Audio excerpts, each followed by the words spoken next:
Another thing that is crucial for the success of your band is establishing a name. It is important to find a name that fits the style of your band and that everyone agrees on. A name can be anything, from the term nutshell, to the Doors, to Planet Earth, to Oxo Boxo. There are various types of names.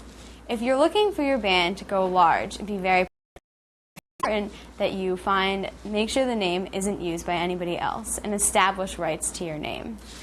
Information on establishing rights can be found in books such as these. Also,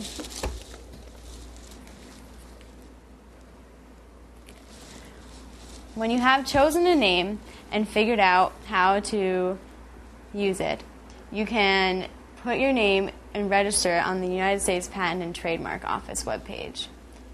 On this webpage, there are many places to look for to talk about finding patent to register your trademark name. You can also look up on the website lists of all the registered names of businesses and other bands so you're sure not to repeat those who have been using one.